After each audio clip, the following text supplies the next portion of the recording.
gravando já? Deixa eu ver. Tá gravando aí. Vocês estão me ouvindo bem? Beleza. Vocês estão me ouvindo bem, né? Muito bom. Que hoje que a gente está com um esquema diferente. Eu tenho um convidado misterioso aqui, vocês sabem quem é, mas a nossa audiência de milhares e milhares e de milhares de pessoas, mais ou menos meia dúzia, né, que nos conhecem hoje. Nós temos uma visita secreta aqui que acompanha comigo. O nosso xará está indo e voltando, mas se Deus quiser ele vai chegar. O nosso zagueirão hoje provavelmente não participa. E é o seguinte, será que caiu o Vitor também? Meu Deus do céu, hoje não tá fácil, hein? Deixa eu perguntar aqui primeiro, começar. Ô Cleveland, qual que é a sua impressão, hein? O Covid acabou ou tá recomeçando? Cara, eu vou te falar. Aliás, falando de certa forma, com experiência própria, né? Experiência própria. Eu estou mais preocupado com a N3H2 do que propriamente com o Covid. A Omicron, né? Com a Omicron. Mas vamos lá. Eu acho que é um processo natural, né, que a gente está assistindo. Essa cepa é muito mais contagiosa, está todo mundo vendo isso, mas é muito menos letal, né? Então, eu acho que eu tenho duas preocupações, para falar a verdade, nesse processo, que não são preocupações daquela que eu tinha antigamente. A primeira é que você comece a lotar hospitais, enfermarias, desnecessariamente, muitas vezes até, e você deixa outras doenças de lado, né? Que é um pouco que a gente viveu lá no começo. Mas não me parece até agora que a gente tenha visto algo do tipo, né? Aqui no Brasil, pelo menos. E a segunda é que deixar vírus solto por aí, você não sabe se ele vai virar Carmen Miranda, se ele vai virar, sei lá, tiazinha, ou se ele vai virar alguma coisa mais complicada aí, um Tim Maia da vida. A gente não sabe exatamente o que esse vírus vai virar, né?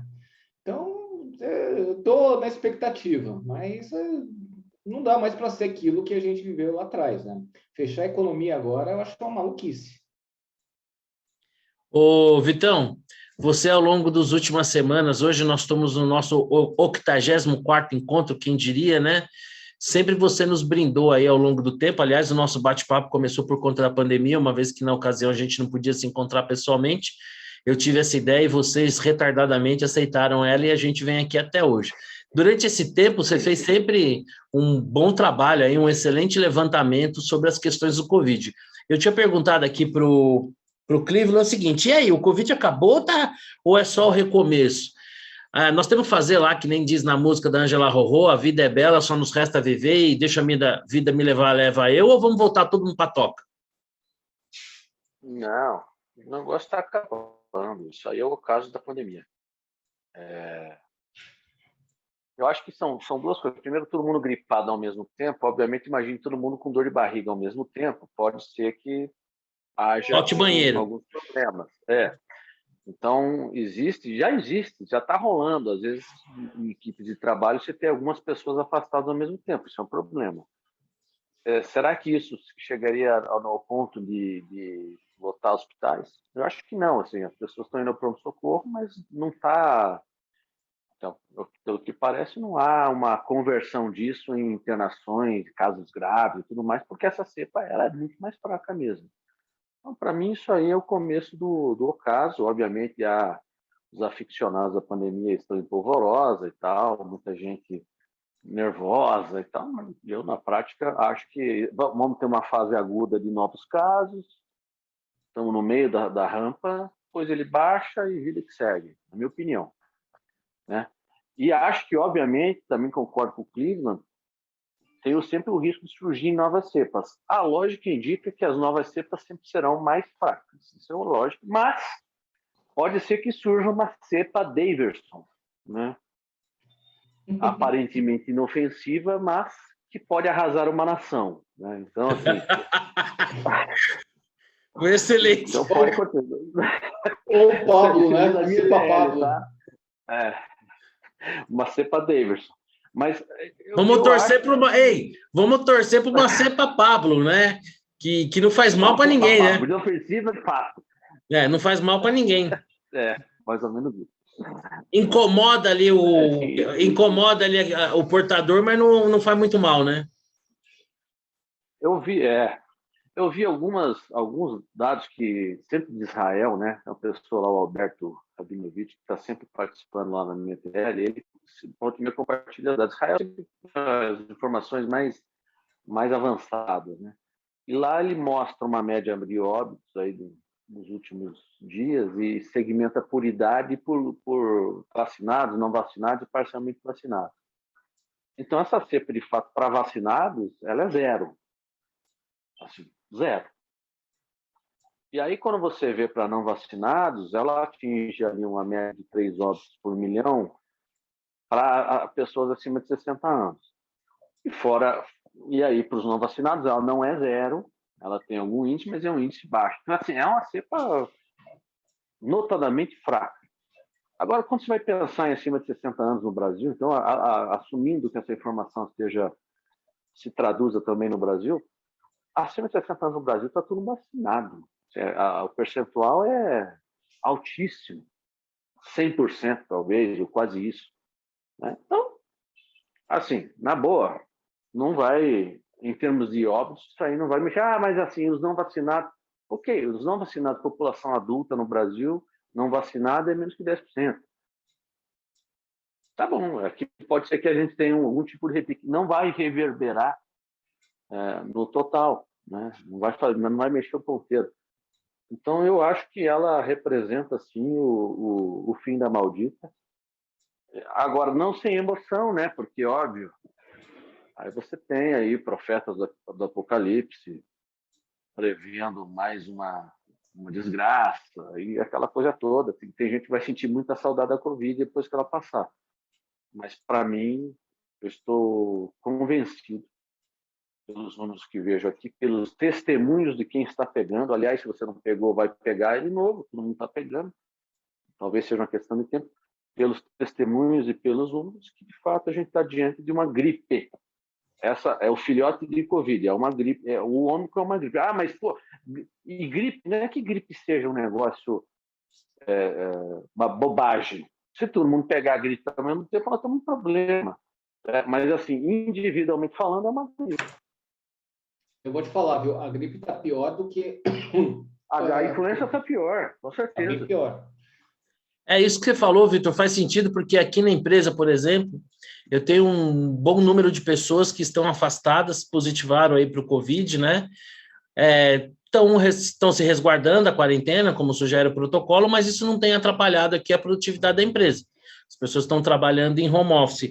E eu acho que o governo espanhol parece que concorda com você, né, Vitor? Porque o governo espanhol estuda, né, decretar o Covid uma doença endêmica, né? O que faz com que cada vez mais aquilo que pelo menos eu e você concordamos, né, com que o passaporte seja uma coisa meio sem sentido, né? Porque se a pessoa vacinada pode pegar, se pode transmitir, o passaporte em si, a não ser como uma ferramenta de pressão pela vacinação, assim, mas como uma ferramenta efetiva para não transmissão, ele acaba perdendo um pouco o sentido. Isso que você falou, né? Que se você não pegou, você vai pegar. O pessoal tem brincado, né? Diz que se você não tem um amigo que está com gripe ou com Covid ou com alguma coisa assim, é bom você se preocupar, né? Porque é sinal que você não tem amigos, né? Porque a sensação que a gente tem é que todo mundo ao nosso entorno está com algum tipo de problema. Bom, vamos torcer aí que... O passaporte, além, assim, quando você fala de uma população que tem 90% de índice de vacinação, tipo, isso não deveria ser uma discussão, né? Todo mundo falava que era 70%. Essa é uma conversa meio que superada no Brasil. O cara não quis se vacinar, beleza, ele está parte dos 10%. Pô, deixa ele seguir a vida dele, não enche o saco. Ninguém enche o saco de ninguém, acabou. O processo de vacinação foi um êxito no Brasil. Ponto. Deu certo. Vacinamos todo mundo. Aqui não quis vacinar, não quis, pô. Deu 90%. Sabe? Eu acho que é uma coisa meio que página virada. A gente fica insistindo nisso. Obviamente que tem um ruído aí, né? Esses grupos antivacinas, eles fazem muito barulho. Agora estão com essa conversa que está tudo morrendo de outras causas. Mas, nós vivemos num mundo de muitas narrativas. Né?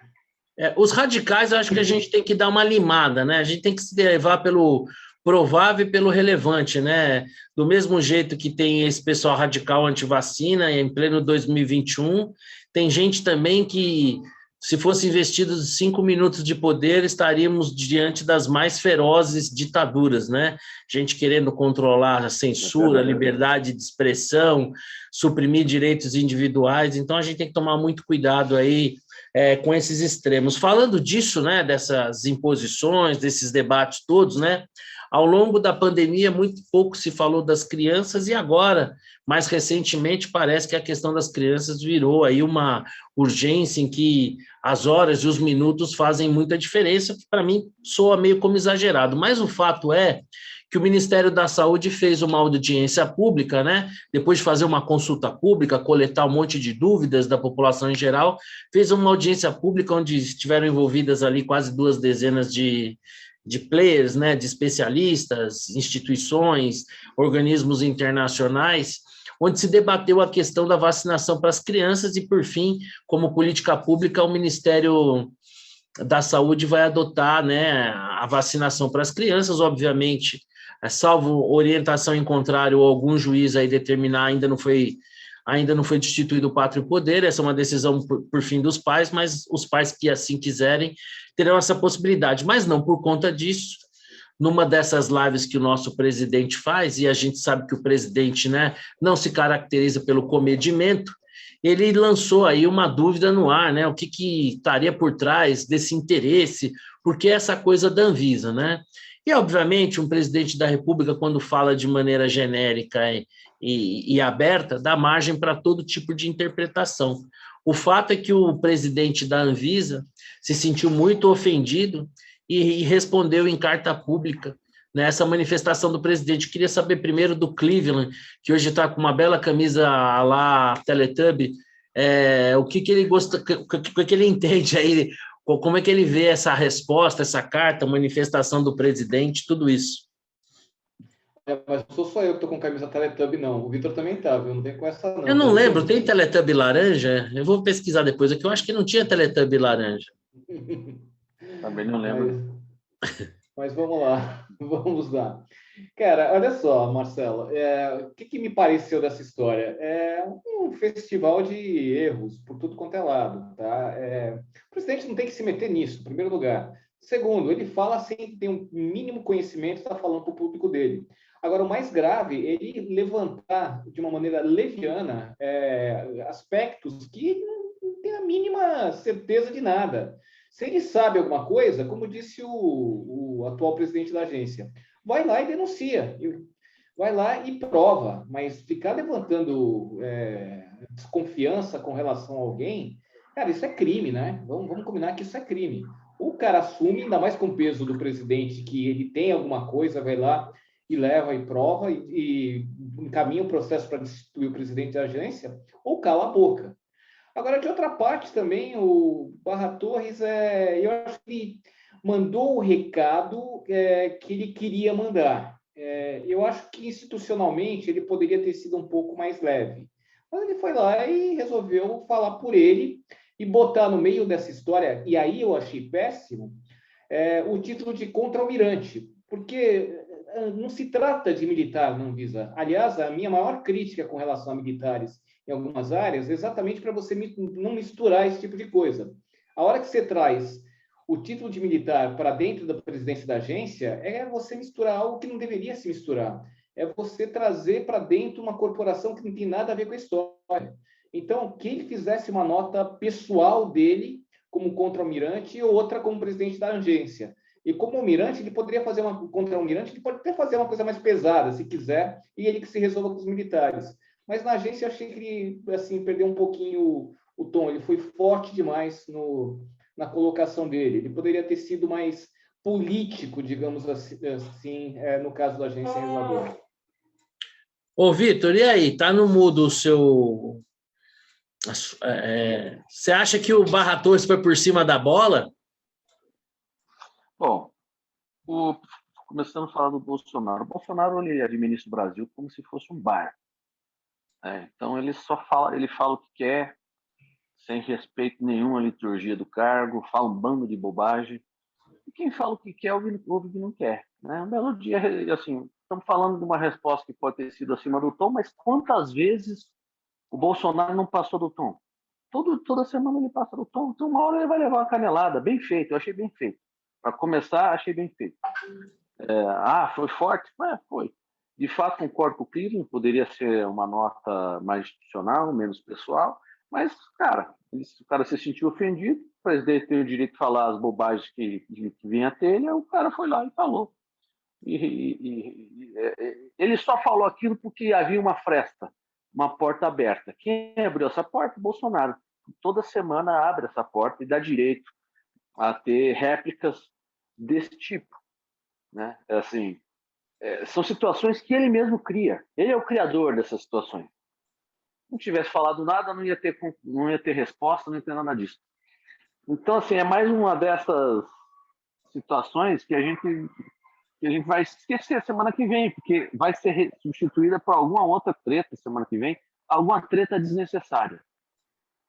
E isso eu fico meio irritado, porque ele toca o dia a dia como se a gente fosse um boteco, assim, sabe? Ele é o dono do boteco que fica lá entre as mesas, falando as bobagens, contando as piadas, e é muito pouco respeito institucional à posição que ele ocupa. Né? É o idiota da mesa, é isso que você quer dizer, né, Vitor? É o idiota da mesa que fica falando bobagem o tempo todo. É isso. Olha, dizem que se todo mundo disse que você está errado, é bem provável que você esteja, né? Então, em relação ao Bolsonaro e esse episódio, eu acho que é uma sucessão de erros. Esse começa antes, né? Começa no próprio Anvisa ter se recusado a participar da audiência pública, né? Ela, como agência reguladora, acho que tinha uma participação importante e simplesmente colocar uma carta e dizer que não tem nada mais a acrescentar, me pareceu, assim, um erro de postura. Então, eu acho que nesse sentido, eu que sempre defendi, sigo defendendo, acredito na Anvisa, né? Porque agora é moda defender a Anvisa, né?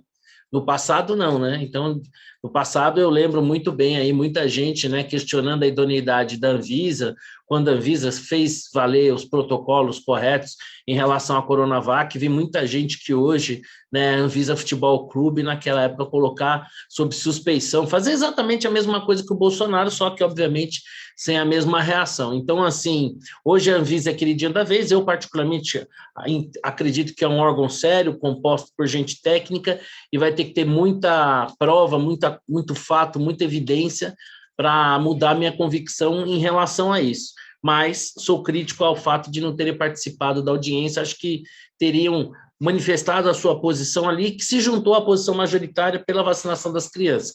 Em relação ao presidente da República, nada de novo, o que não quer dizer que não seja passível de crítica. Um presidente da República tem que escolher as palavras, né? Tudo que ele fala tem uma repercussão, tem uma proporção. Eu que sou do mercado financeiro, né? A minha vida inteira eu fui refém de falas presidenciais. Seguirei sendo assim enquanto estiver aqui. Então, uma vez eleito, né? Que a gente espera que o candidato tire um pouco as vestes de candidato e assuma um pouco a institucionalidade do cargo. Esse não seria o Bolsonaro. O Bolsonaro foi eleito sendo como ele é, no que isso pode ter de bom para uma parte da população que vê nisso autenticidade, mas na posição de presidente, falar o que bem entende, fazer insinuações, gera esse tipo de reação. Eu só acho que a reação do presidente da Anvisa, a meu ver, foi equivocada, porque ele entendeu a fala do Bolsonaro muito mais como uma ofensa pessoal, quando o Bolsonaro nem mencionou o nome dele, né? E ele, naquela oportunidade, institucionalmente, fez daquela carta muito mais uma peça pessoal do que uma peça que eu acho que ele deveria, de fato, fazer em defesa da sua agência, em defesa das pessoas envolvidas em todo aquele processo. Porque, ao final das contas, o Bolsonaro não falou especificamente de ninguém e não falou especificamente um problema qualquer, corrupção, coisa do tipo. Ele fez uma crítica generalizada, não responsável, à agência. Eu acho que era a agência que tinha que ser defendida, e não o Barra Torres pessoalmente. Então, acho que aí, nesse episódio, o que a gente viu foi uma sucessão de caneladas, uma sucessão de erros, né? E nunca a soma de erros dá um acerto, pelo contrário, dá um erro ainda maior. Bom, falando em erro maior, né? Para nossa surpresa, talvez nem tanto assim, né? O Alckmin está sendo aí possivelmente colocado na condição de um eventual vice do Lula. Eu acho que o Lula é uma Macunaíma, né? Aquele herói sem nenhum caráter. Eu acho que o Lula deu uma rasteira no Alckmin, né? Balançou um pedacinho de carne, o Alckmin veio ali de 4 para ele, o que com certeza vai custar muitos votos para ele, caso ele se arrependa e pense em ser candidato a governador. Mas olha só, essa semana o Alckmin ficou surpreso, né, com as declarações do PT sobre revogar a reforma trabalhista. Eu fiz uma postagem dizendo o seguinte, né, coloquei uma fotinho do Ronivon, falei, significa que o Alckmin é um imbecil? Né, porque eu queria a impressão de vocês, porque assim, quem é que consegue, a essa altura do campeonato, se surpreender com o PT, que desde a sua essência foi contra tudo, né? Tudo que fosse para modernizar esse país, tudo que fosse para avançar na Assembleia Constituinte, no Plano Real, tudo que fosse possível, reforma da Previdência, reforma trabalhista. Será que só o Alckmin achava que o PT tinha mudado? E aí, Clevilão, vou fazer a pergunta para você, que está sendo hoje alvo de tantos carinhos aí das hostes petistas, né? Fez um artigo, aliás, aproveita aí e fala um pouquinho do seu artigo sobre o Guido Mantega, que despertou muito carinho, muito amor aí na turma do bem aí do PT, que tem se manifestado de maneira muito carinhosa aí com você ao longo do dia. Verdade. Mas, deixa eu começar pelo Alckmin, né, que eu acho que é a pergunta mais objetiva. Cara, o Alckmin tá pagando a conta pela decisão dele. Ele achou que... Sei lá, eu fico pensando o seguinte, você entraria num lugar fechado, cheio de pitbull que você não conhece? Eu não entraria. O que o Alckmin está fazendo ele está caindo na armadilha do presidente que queria tirá-lo da disputa de governador. O que imagina que a lógica do Alckmin pode ter sido a seguinte: bom, eu entro de vice, daqui a pouco o Lula morre, eu assumo o cargo e toco as coisas. Só pode ter sido isso, porque acreditar no Lula. O Alckmin é político também, gente. Não é possível que ele não tenha percebido o que está por trás dessa história, né? Ele deve ter negociado alguma coisa. Eu acho que ele sabia que, de fato, ele estava saindo para não voltar mais como candidato a... É governador, né? Agora, governador. Sim. Acho que isso para ele estava claro. Ele estava abrindo mão dessa candidatura não, com o objetivo de ter alguma expectativa de um cargo maior, inclusive no limite de presidente da República. Foi bem feito. Mereceu e ponto, né? Agora, com relação a... desculpa, por favor, que é o mais importante, é isso que eu ia te perguntar. Não, o artigo foi mais uma resposta ao Mantega, né? No ano passado ele tinha escrito um texto com uma amnésia profunda de fatos econômicos, eu lembrei no ano passado, e dessa vez eu aproveitei que ele levantou essa bola de novo para não só falar do Mantega, mas lembrar um monte de fatos do governo Dilma, do governo Lula, que as pessoas se esquecem. Como, por exemplo, a tentativa de acabar com qualquer institucionalidade dentro de agências reguladoras, tirando o presidente da Anatel, como, por exemplo, todo o processo de corrupção que acontece dentro das estatais, que eles querem acabar com o processo de desestatização e reestatizar tudo, como, por exemplo, a ideia de que juros você baixa de uma hora para outra, e a gente lembra a inflação que veio no governo Dilma. Então, fui lembrando, ponto a ponto, eu fui colocando. E aí o que aconteceu é que o pessoalzinho descolado do PT ficou meio bravinho comigo e está entupindo desde caixa de e-mail até Twitter, até Facebook, mandando mensagens as mais diferentes possíveis, inclusive querendo me mandar encontrar com Deus mais cedo do que eu gostaria. Mas, enfim, isso faz parte do processo de viver num país que você resolve dar opinião num mundo polarizado como a gente está vivendo. Bom, se você precisar de um serviço particular de segurança, eu posso fazer hora extra. Não sou bom de bater, mas aguento apanhar pra caramba. Vitão, é o seguinte, essa possibilidade do Alckmin ser vice do Lula, que é uma coisa que a gente vê com assombro, mas para muita gente revela o que cada dia mais é uma certeza, né? PT e PSDB nunca de fato foram oposição entre si, né? Eram só duas partes de um mesmo todo. Mas a pergunta que fica, tem cabimento o Alckmin, a essa altura do campeonato, se mostrar surpreso com o PT falar em revogar as leis trabalhistas, a reforma trabalhista? Não tem nenhum cabimento. Eu acho que essa aproximação talvez seja o fato mais equivocado do ano, né? É uma coisa histórica. Assim, o Lula pôs o Alckmin no bolso, né? Ele tirou o Alckmin da disputa para governo de São Paulo, que não tem mais volta. Eu acho que ele destruiu as pontes, né? Ele atravessou e destruiu. E eu acho que ele nem vai ser candidato a vice, ele vai ser gentilmente escanteado também. Tenho né? também essa convicção. Então, assim, como é que o cara se mete numa dessa? Para mim é inexplicável, não tem explicação.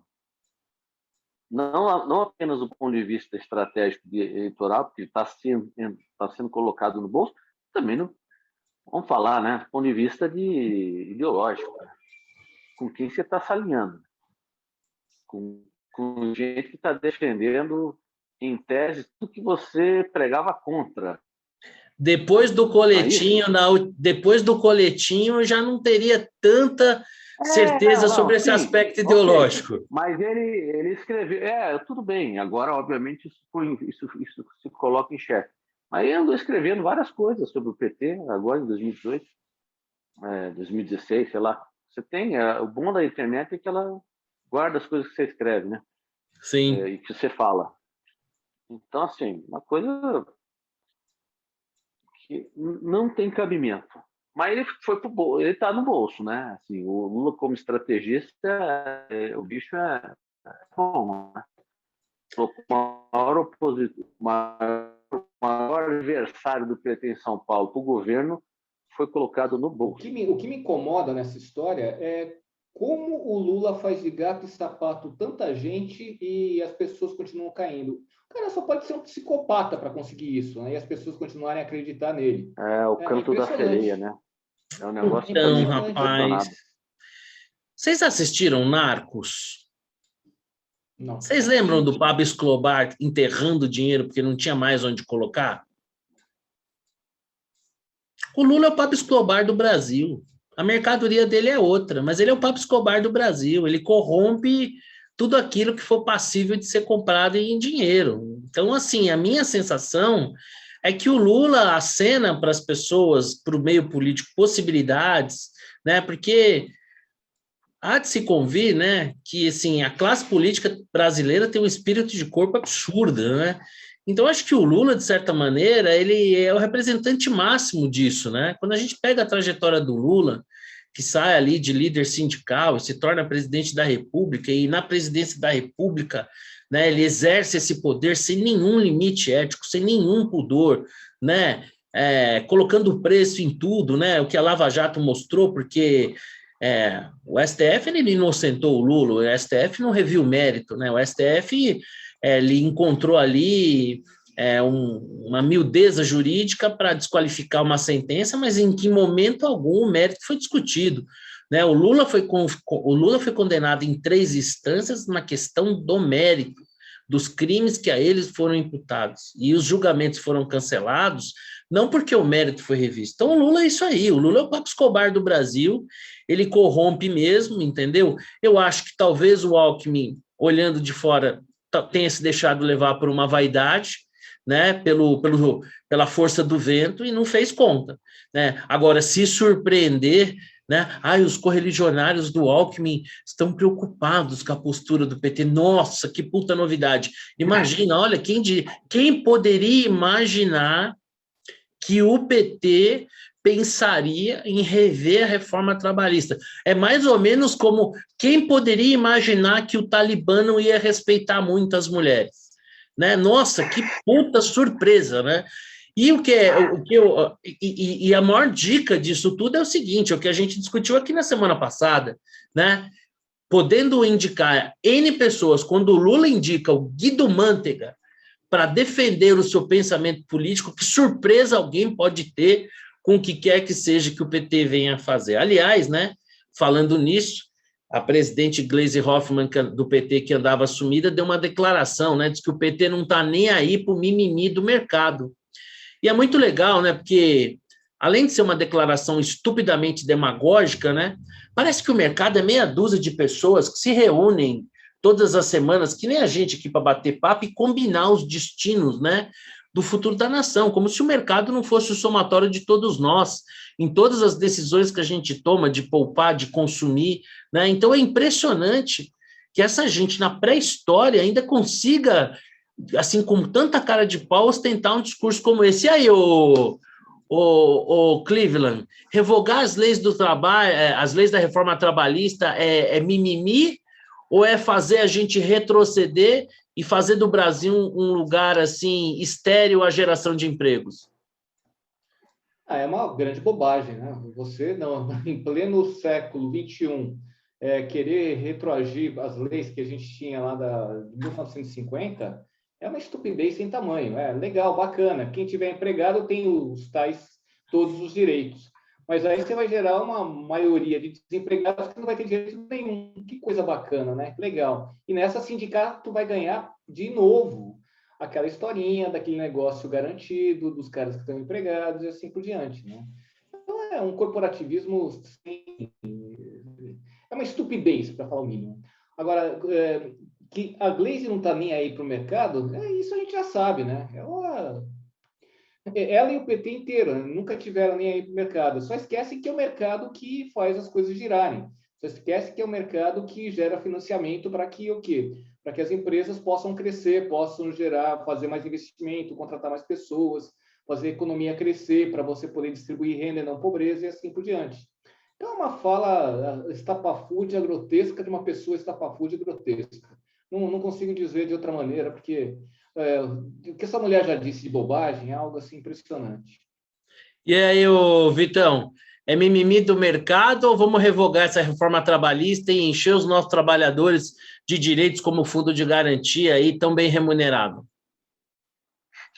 Olha, se depender dela, nós nos juntamos as mãos com os irmãos argentinos e mergulhamos fundo, bem fundo, no pântano. Eles vão revogar, eles vão reestatizar, eles vão gastar como se não houvesse amanhã, eles vão dar aumentos para o funcionalismo muito acima do aumento de custo de vida. Isso aí eles vão fazer tudo que já fizeram e que nos trouxeram até aqui. Essa crise que a gente vivencia e da qual não saímos, ela é originada por esse tipo de pensamento. Vamos ver se o Brasil vai cair nessa novamente, né?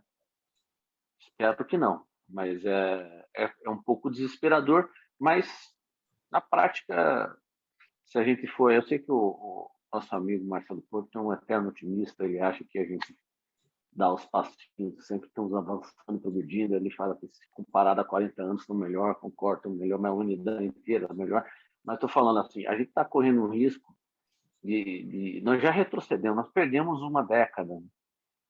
Se você olhar desde a Dilma II, já são 10 anos.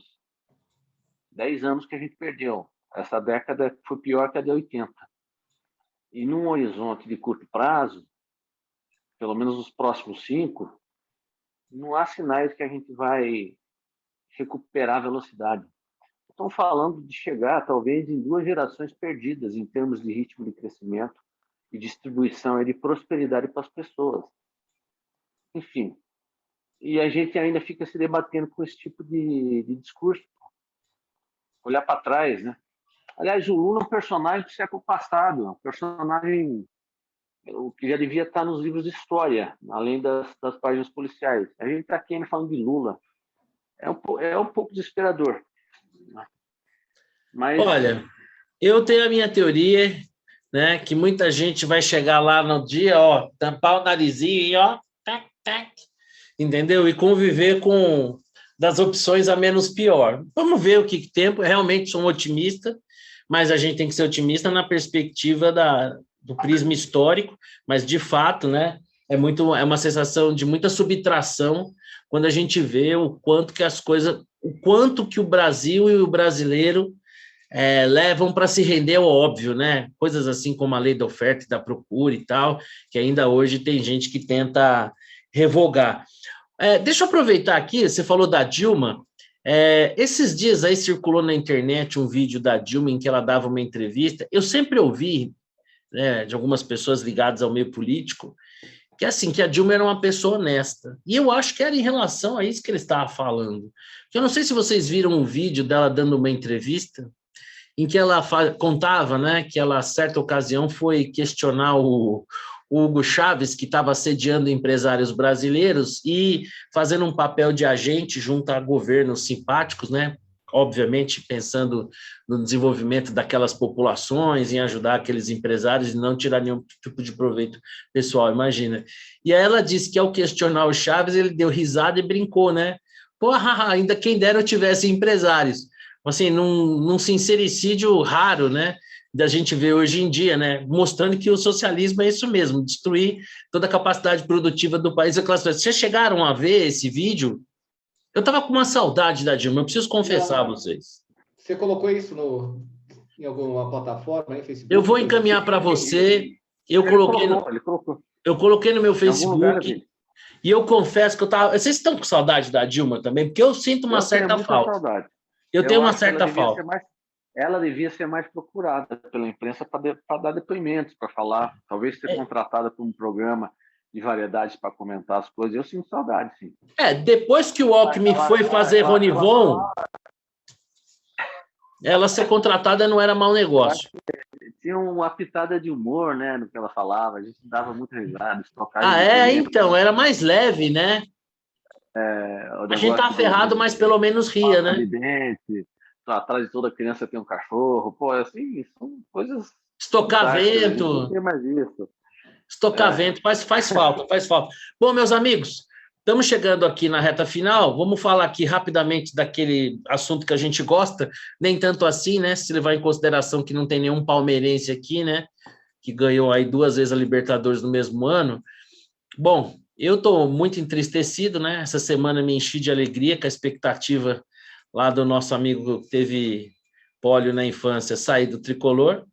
Fiz até uma declaração quase que de amor, né? Porque amizade é amor que não acaba, né? Ao meu amigo Marcelo Gutmann, que infelizmente está sem conexão e não pôde estar aqui hoje.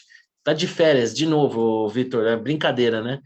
E que quase que o Santos levou o Pablo, mas infelizmente parece que o Pablo segue no São Paulo. Essa é a nota triste do tricolor. Em compensação, Nicão vem aí, né? Soteldo também pode ser uma contratação, ainda não está confirmada. Eu estou esperançoso pro ano. Me diz uma coisa, ô Vitor, você está esperançoso aí que o Vasco faça melhor papel na Champions League agora em 22?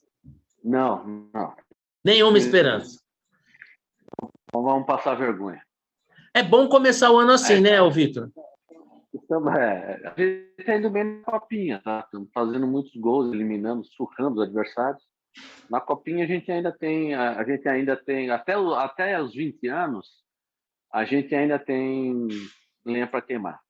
Aí quando os caras viram adulto, é passar vergonha, eles vão vender esses jogadores, queimar precocemente, vai vender todo mundo que se destacar e a gente continua nesse pântano. A minha única esperança é um Sheik árabe vir aqui e comprar tudo, sabe? Senão é ladeira abaixo. Ô, Vitor, você acha que o Vasco teria tido melhor sorte se numa foto que eu vi do Facebook essa semana, aquela criança que dava as mãos ao Roberto Dinamite tivesse enveredado pelo futebol profissional? Você acha que o Vasco hoje poderia estar em outro lugar?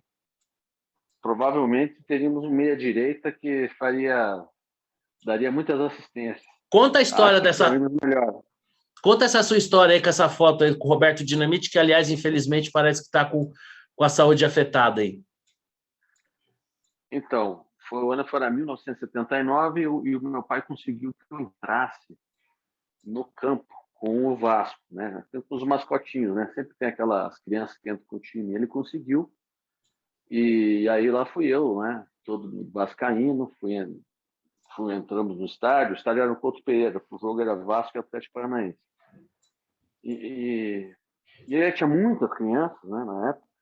E aí eu fui me posicionar para entrar junto com o Leão. O Leão era o primeiro da fila, ele era o capitão do time, então o capitão sempre puxa a fila. Fui eu lá dar a mão para o Leão, estendo a mão para o Leão, e o Leão refuta a minha mão, não quer saber de dar a mão, meio que bem grosseiro. Eu com 6 anos de idade, me senti meio deslocado. Meu pai viu a cena, falou: vai lá com o Roberto, vai com o Roberto, tá ali atrás. Aí eu escuto ele, vou eu caminhando mansamente, já com medo de tomar outra bifa, e estendo a mão pro Roberto me dá a mão e eu entro em campo junto com o Vasco, de mão dada com ele.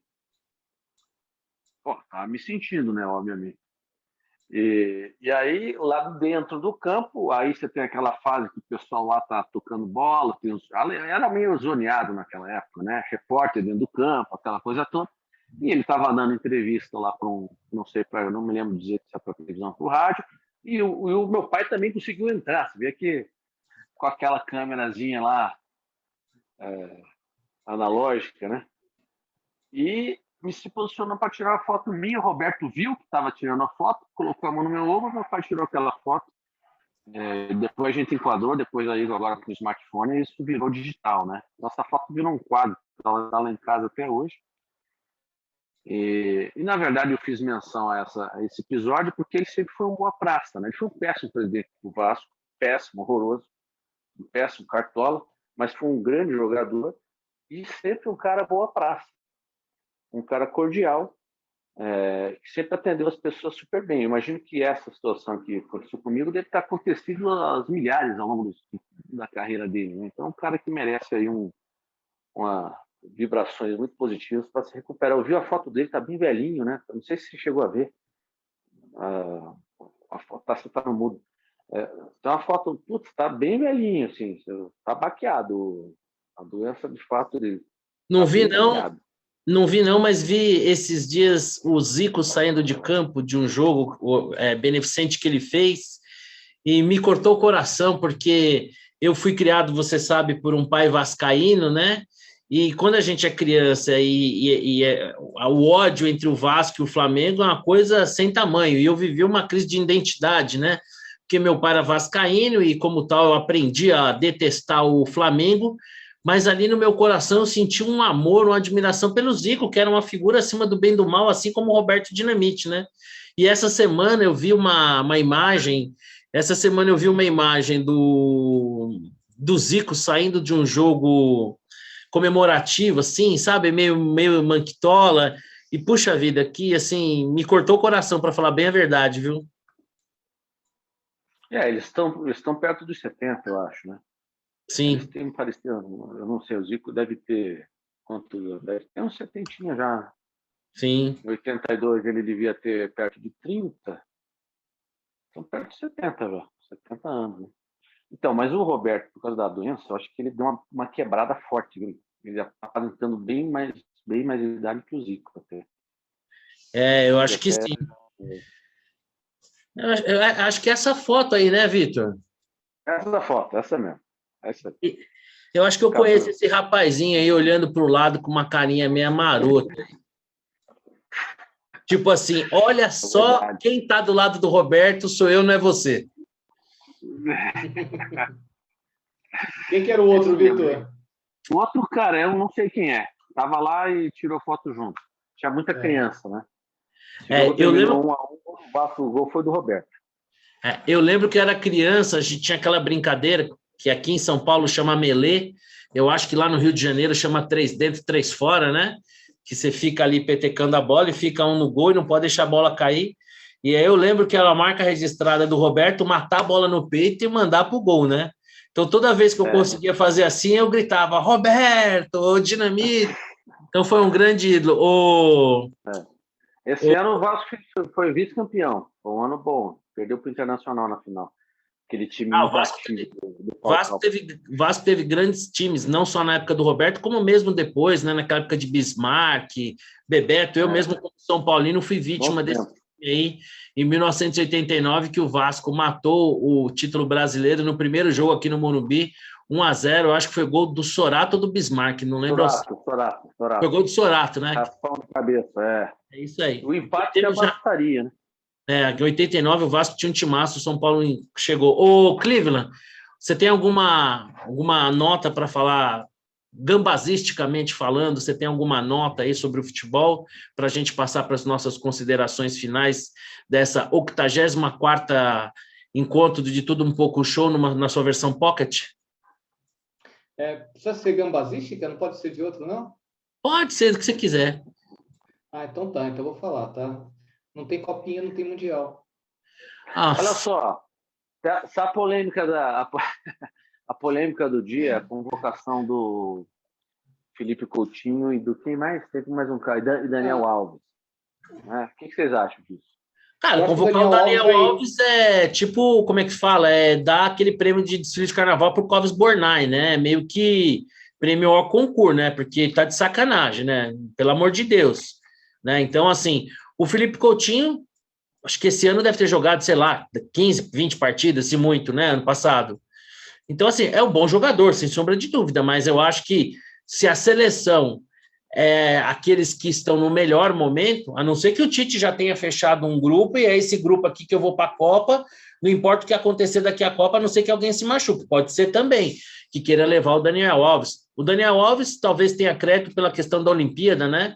Que ele fez bastante questão de disputar, enfim, não sei.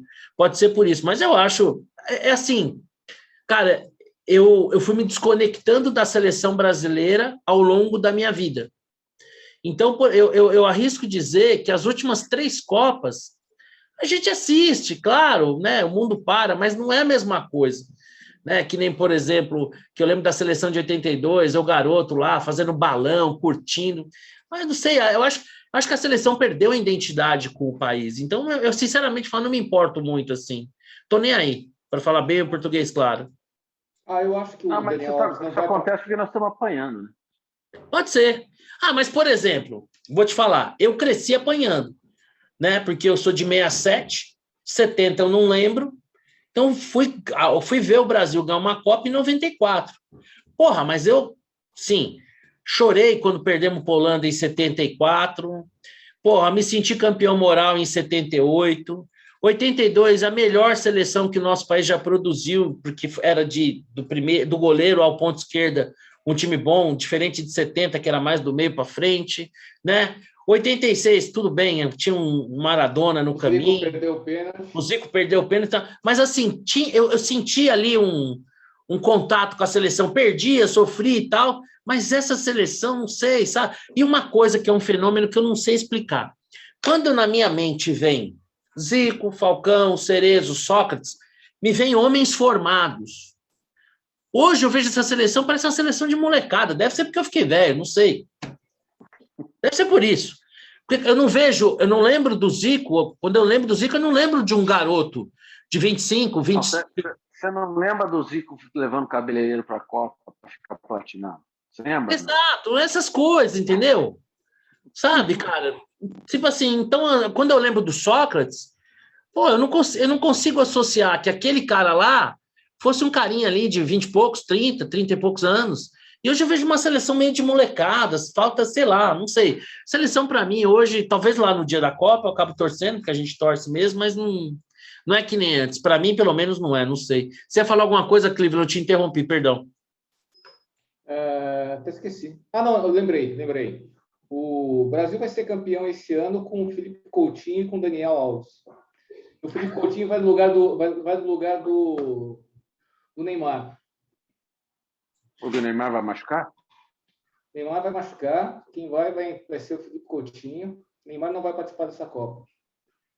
Olha só, hein? Tá gravado. Os caras acham que eu sou louco quando eu falo que o Lula não vai até o final. Vamos ver.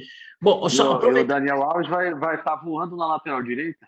Só falta. Tá voando e vai levantar a taça. Eu vi. Deixa eu te perguntar uma coisa. A gente fez essa pergunta até já que nós estamos nessa de profecia, eu vou fazer uma. Vinícius Júnior será melhor do mundo, Neymar nunca. Olha, tá aí. Eu acho que é uma boa profecia e bem provável de acontecer, porque o moleque tá comendo a bola mesmo, né? E a sensação que eu tenho é que o Neymar já passou do auge dele, né? E não tá, assim, puta do jogador, pelo amor de Deus. Eu acho o Neymar fora de série. Mas eu tenho a sensação que se a gente fosse fazer uma curva, eu acho que ele tá num platô, mas talvez já tenha passado do auge. Já começa uma discreta queda, né? Eu também Não sei, posso estar enganado, tomara, seria uma judiação ele encerrar a carreira dele sem ter essa conquista pessoal, mas acho que tem uma chance razoável mesmo da profecia do Vitor se cumprir. Aproveitando só para encerrar esse assunto de futebol, a gente conversou aquela vez lá com o Ulisses Costa, mas já que tocamos no assunto, vocês acham que o Brasil tem alguma chance de ganhar a Copa? Eu acho que sim. Vocês dois acham que sim? Pô, se eu sou time, acho que não. E vocês acham que sim, então é capaz que vai ganhar mesmo. Não, olha só, eu acho que sim, porque assim, o Brasil tem um bom time. Não é um time repleto de craques, mas é um time com muito bons jogadores em todas as posições. Então, ele não deve a outras seleções em termos de no somatório das forças do plantel. Aí depende de você ter um esquema de jogo que seja eficiente, né? E aí não sei se que seleção que tem hoje? França? Qual outra? Não, você tem, por exemplo, tem lá da periga da Copa. Itália. Ô, Vitor. Então, assim, você tem a França, você tem a Bélgica, a Inglaterra. Tá no mudo. Ficou no mudo, Vitor. Ficou no mudo, Vitor. Acho que ele não está ouvindo. Ficou no mudo. Tá no mudo. Mudo. Ele não está nem vendo, eu acho. Tá no mudo. Continua no mudo. Tá no mudo. Agora voltou. Agora sim. Não mexe mais. Quando o Brasil vai desacreditado, normalmente ele se dá melhor, né? Quem que você acha que... Tirando o Brasil, qual que você acha que são as outras boas seleções que poderiam sair campeãs aí?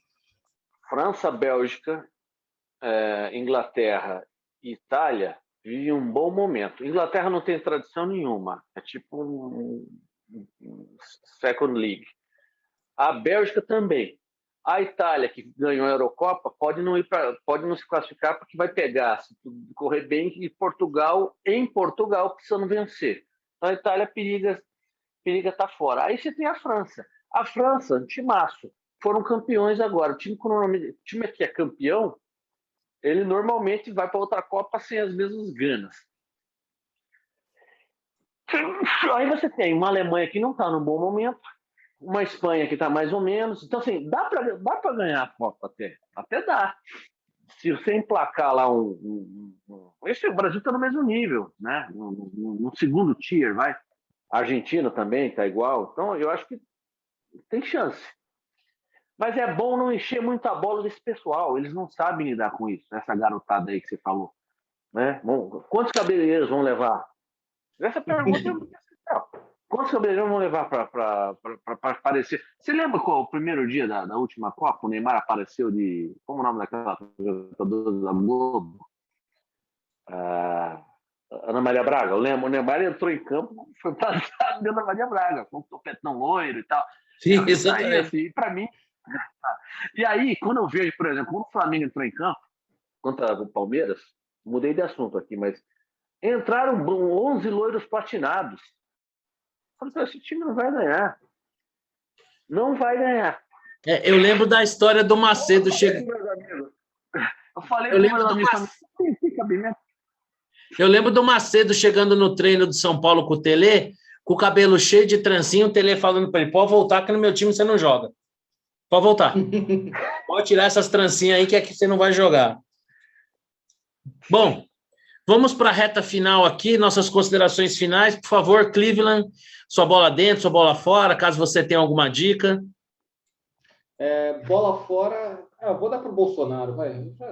Já estou acostumado a dar para ele mesmo, vai ser mais uma pela bobagem que ele falou com relação à Anvisa.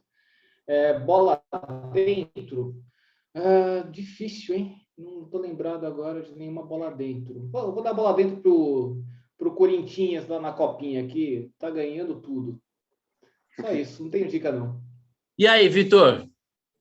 Bola dentro pro Cleveland. O artigo dele refugando aí o Manteiga tá assim absolutamente perfeito. Devia ser leitura obrigatória. Obrigado. Todo mundo. A bola fora. Acho que o Bolsonaro é meio hors-concurso, né? Eu dou a bola fora para a estupefação do senhor Alckmin com a proposta de reversão da reforma trabalhista. O cara não pode ser tão mané. Então, essa bola fora. Posso mudar a bola fora? Pode mudar. Eu vou acompanhar o Vitor com relação a essa ideia de jirico do Lula de reverter a reforma trabalhista. Pronto. Beleza, bom. Eu vou dar uma antidica. Antidica. Eu gosto de antidicas, Dio. Esse filme que tão badalado, tão elogiado. Qual que é o filme? Poder dos Cães, O Ataque dos Cães. Esse aí é Poder dos Cães. Eu não sei, tá na Netflix lá, ganhou o Globo de Ouro, sei lá. Você estava contando antes da gente começar a conversar, você estava contando como você encontrou uma fórmula de conseguir acabar de ver o filme. Como é que foi? Tentei ver o filme 3 vezes à noite, dormi às 3, então acabei, depois que acordei hoje, eu vou terminar essa porcaria.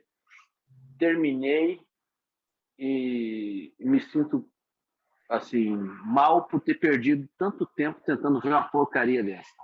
Então, a antidica é Ataque dos Cães. Ataque dos Cães, não veja. Não perca seu tempo. Eu não entendo aonde é tudo. Até o Guterman gostou do filme. Eu não sei de onde gostaram desse filme. Eu achei um dos piores filmes que eu já vi nos últimos tempos. Então, assim, a minha é a antidica, assim. Se está pensando em ver, se aparecer lá na sua tela de sugestão no Netflix, deleta, não veja. Beleza. Bom, vamos lá. Bom, a minha bola dentro vai para o... Eu vou dar 3 bolas dentro.